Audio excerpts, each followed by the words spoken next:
Welcome to a special presentation sponsored by Corum Group.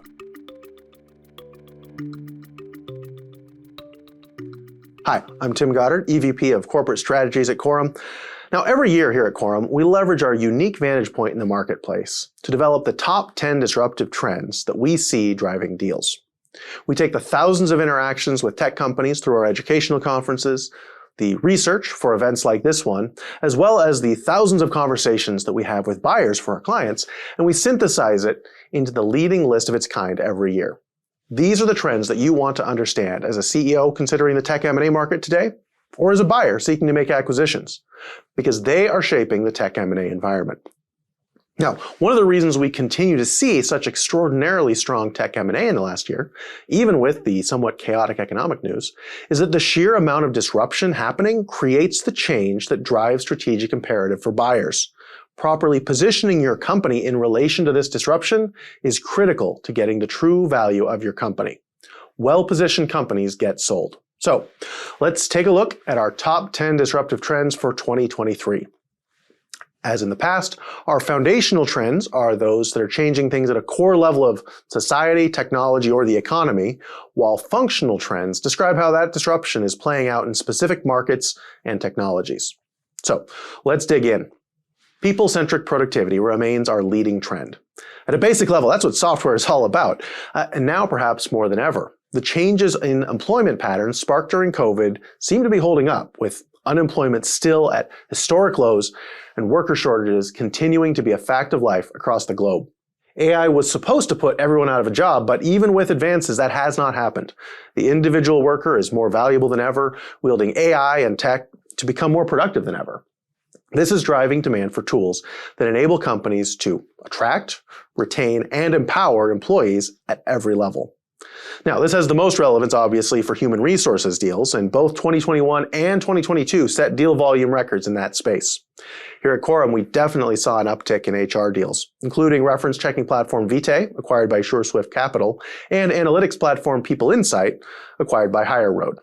This trend is also a key driver of interest in automation technologies that make workers more efficient, either by automating repetitive tasks, with robotic process automation being a key sub-trend here, or by providing knowledge and decision support tools that enable the maybe less experienced workers to fill the gaps being left by the waves of retirements that we're seeing across industries.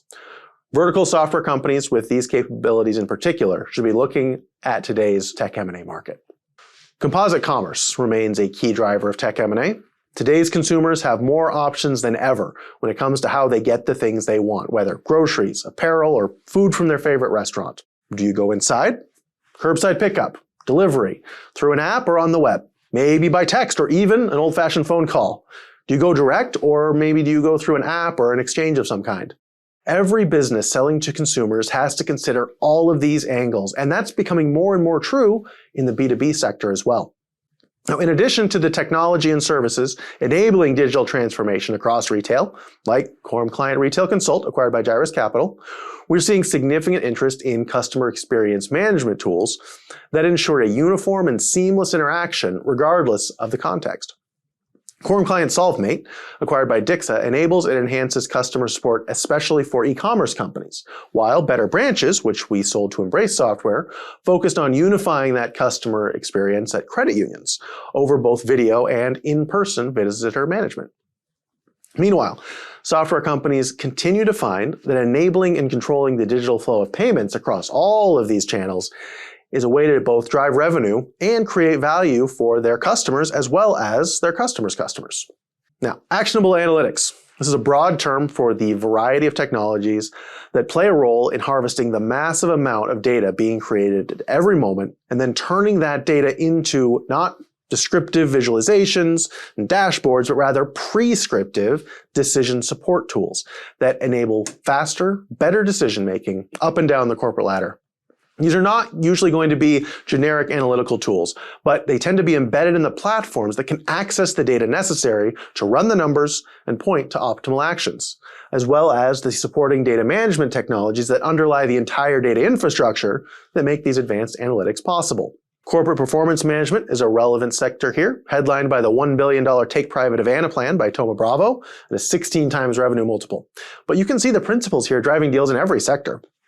We mentioned the HR analytics deal before, Corum client People Insight, or another Corum client, MotiveBase, was acquired by Lux Research for its unique capabilities to leverage predictive anthropology and big data to drive improved consumer research. And yet another Corum client, Rented, provides dynamic pricing models for vacation rentals and was acquired by TravelNet Solutions. One of our new trends is enterprise ops. Technology leveraging the continuous delivery concepts of DevOps not only on the development side, but throughout the enterprise. This means software that provides visibility across the pipeline and allows organizations to scale and monitor compliance and identify risks effectively across the company and its target market. When you make yourself invaluable across the entire value chain from problem identification to development, QA, monitoring, delivery, it means you have an opportunity to build the kind of long-term customer relationships that buyers always love to see, especially if you're doing this with a vertical focus. Now, this is true for companies providing that kind of full stack capability across DevOps, Sales Ops, Cloud Ops, ML Ops, all the ops, such as DevOps automation platform ReleaseIQ acquired by CloudBees. But it's also true for point solutions that slot into these broader platforms, enabling project and portfolio management by measuring business outcomes in the value chains all across the enterprise, such as Calibrate. This is an SAP-focused testing SaaS acquired by DevOps platform Capado. Next up, macro resilience.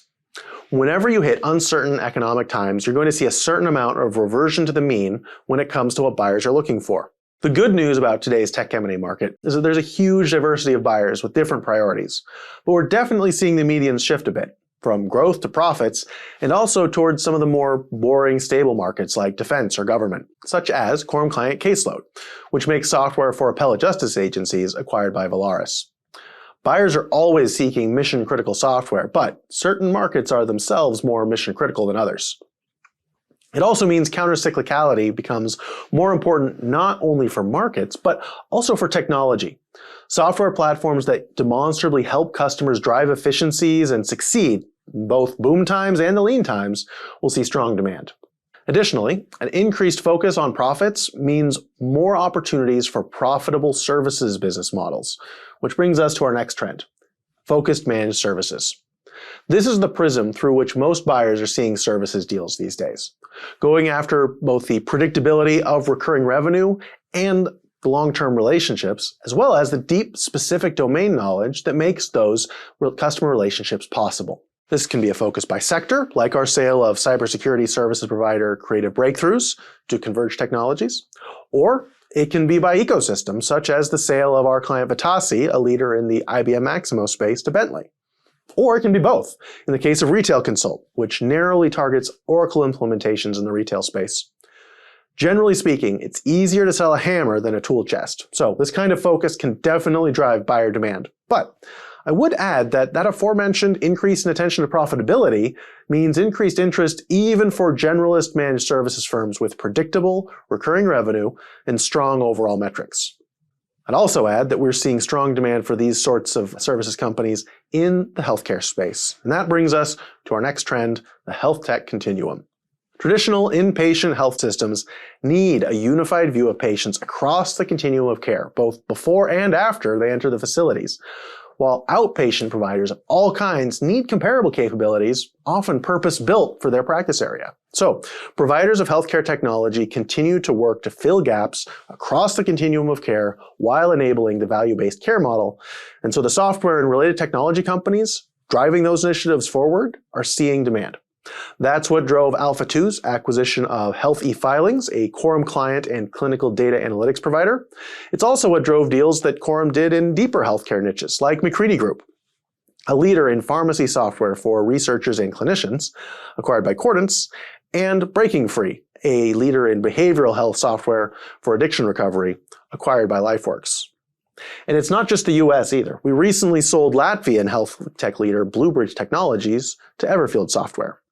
Moving from one sector that's been in the news to another, let's look at smart logistics. The global supply chain itself continues to take a beating as the reverberations from the pandemic continue, while additional disruptions build on top of all of the pre-existing challenges, like the sanctions resulting from the invasion of Ukraine or the major global shifts that we're seeing in manufacturing. All of this makes supply chain and logistics technologies even more important. This includes the broader tools that enable composite commerce, e-commerce, B2B, every other kind of commerce, such as order fulfillment, parcel shipping, warehouse management, fleet management, and routing software like Corum Client RouteRank, acquired by NetCetera. But it also includes highly specialized solutions, such as pharmacy supply chain software maker Trula, another Corum client acquired by SpendMend, and cash holding and logistics technology provider PlanFocus, also a Corum client acquired by Sesame.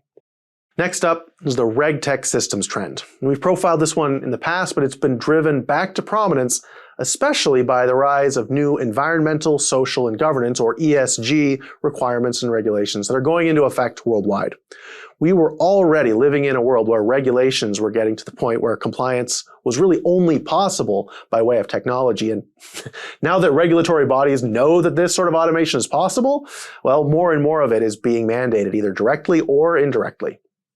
There are few things buyers love more than customers who are required by law to buy your product. But, as in most M&A contexts, the highest demand is not for the platform seeking to be all things to all people, but those narrowly tailored solutions that can become a component of a larger RegTech system. Here at Corum, we sold LeaseEagle, a lease management SaaS platform that enables compliance to specific lease accounting standards to MRI software, and Coradine, the leading electronic logbook app, enabling pilots to maintain flight time compliance. We sold that to Flight Schedule Pro. Finally, we're seeing all 9 of these trends converge on underserved sectors and deskless workers in the blue-collar software trend.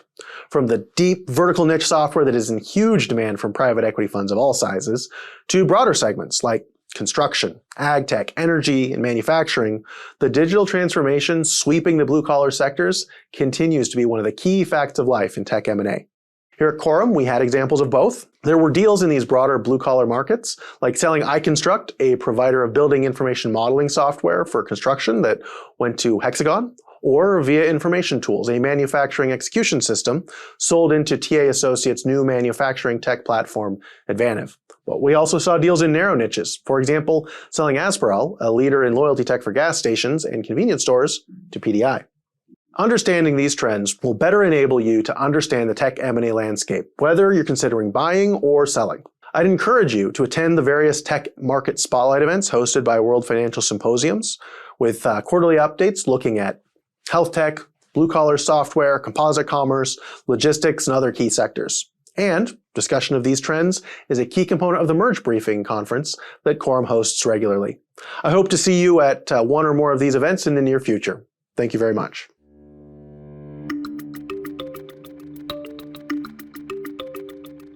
Thank you for joining us for this special presentation.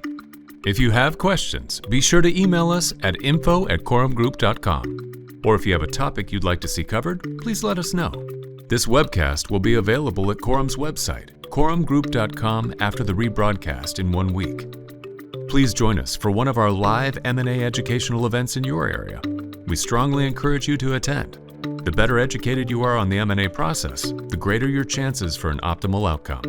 This is evident in our interviews of those who sold after attending one of our events, filmed while celebrating their transaction fishing as Corum's guest in the Gulf of Alaska. Find these and more at corumgroup.com. Thank you again for your participation. This concludes today's webcast.